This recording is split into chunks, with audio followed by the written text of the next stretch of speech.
ഉപാസനാമാർഗത്തിലൂടെ ആണ് പോകാൻ ഉദ്ദേശിക്കുന്നതെങ്കിൽ, ഇപ്പോൾ ഉദാഹരണത്തിന് തൃശ്ശൂർ സോമയാഗം അതിഗംഭീരമായിട്ട് നടന്നു.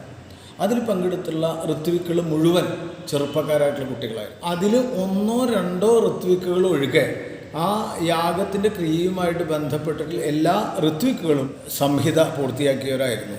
അതിൽ 90% തൃശ്ശൂർ ബ്രഹ്മസമ്മടത്തിലെ പൂർവ്വ വിദ്യാർത്ഥികളാണ്. അതൊക്കെ മഠത്തിന്, സ്ഥാപനത്തിനും, സ്ഥാപനത്തിൻ്റെ മേധാവി അല്ലെങ്കിൽ സ്ഥാപനത്തിൻ്റെ അഭ്യുദയകാംക്ഷികൾ എന്നുള്ള നിലയ്ക്ക് നമുക്ക് എല്ലാവർക്കും ഒരു അഭിമാനം തരുന്ന ഒരു വസ്തുതയാണ്.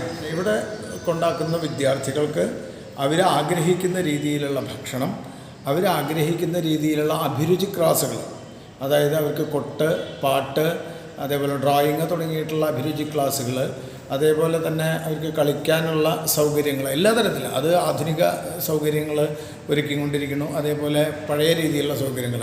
അപ്പോൾ അതേപോലെ വായനാ സംബന്ധമായിട്ട് വലിയൊരു 6000 ചില്ലാനം പുസ്തകങ്ങൾ, പല ഭാഷകളിലുള്ള പുസ്തകങ്ങൾ അടങ്ങിയിട്ടുള്ള ലൈബ്രറി ഇവിടെ സജ്ജമാണ്.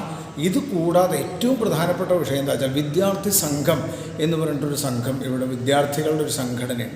ഈ സംഘടനയ്ക്ക് ഒരു ബൈലോ ഉണ്ട്. ആ ബൈലോ എല്ലാം അധിഷ്ഠിതമായിട്ടുള്ള അവരുടെ പ്രവർത്തനങ്ങൾ, ആ പ്രവർത്തനത്തിൽ നിന്നാണ് ഞാനൊക്കെ ഒരു സദസ്സിനെ അഭിമുഖീകരിക്കാനും സംസാരിക്കാനുള്ള ഒരു കപ്പാസിറ്റി, ഒരു പവർ എനിക്കുണ്ടായിത്തരുന്നത്. അത് ഇവിടെ എല്ലാ മാസവും അവർ മീറ്റിംഗ് കൂടി അവരുണ്ടാക്കും. അപ്പോൾ പൊതുജനത്തിനെ അഭിസംബോധന ചെയ്യാനും അത്തരത്തിലുള്ള സ്കില്ലുകൾ വർദ്ധിപ്പിക്കുന്ന നിരവധി പ്രവർത്തനങ്ങൾ ഇവിടെ നടക്കുന്നുണ്ട്. അതേപോലെ ഭക്ഷണം, വിവിധ തരത്തിൽ മോഡേൺ സമ്പ്രദായത്തിലുള്ള ഭക്ഷണങ്ങൾ, നമുക്ക് പറ്റാവുന്ന രീതിയിലുള്ള എല്ലാ തരത്തിലുള്ള ഭക്ഷണങ്ങളും, അതേപോലെ വേദിക് റിസർച്ച് സെൻറ്റർ എന്ന് പറഞ്ഞിട്ട് മഠത്തിനോട് ബന്ധപ്പെട്ട് പ്രവർത്തിക്കുന്ന VRCയോട് ബന്ധപ്പെട്ടിട്ട് സെമിനാറുകൾ, വാക്യാർത്ഥ സഭകൾ, ഇതിലൊക്കെ കുട്ടികൾ പങ്കെടുത്തിട്ട് സംസ്കൃതത്തിലും ഇംഗ്ലീഷിലും മലയാളത്തിലും ഒക്കെ ഒരു ടോപ്പിക്ക് അവതരിപ്പിക്കുക.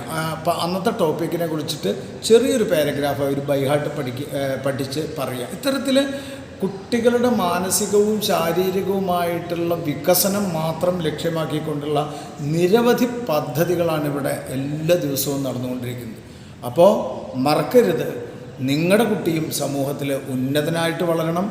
നമ്മുടെ മടിയിൽ നിന്ന് കുട്ടി പോകുന്നതിൻ്റെ ഒരു ദുഃഖം നിങ്ങൾക്ക് സഹിക്കാൻ സാധിക്കുന്നു എങ്കിൽ, അല്ലെങ്കിൽ അത് സഹിക്കാൻ നിങ്ങൾ തയ്യാറായി എങ്കിൽ, അവൻ വളരുന്ന അവൻ്റെ ഉയരങ്ങൾക്ക്, അല്ലെങ്കിൽ അവൻ ഏത് ഹിമാലയം വരെ കീഴടക്കാനുള്ള പ്രാപ്തിയോടുകൂടി അവൻ്റെ സകല ഊർജവും ഉപയോഗിച്ച് വളരാനുള്ള ഒരു സാഹചര്യമാണ് വടക്കേമഠം ബ്രഹ്മസം അല്ലെങ്കിൽ ബ്രഹ്മസമ്മഠം എന്ന വേദ പാഠശാല ഇവിടെ നിങ്ങൾക്കായി ഒരുക്കുന്നത്.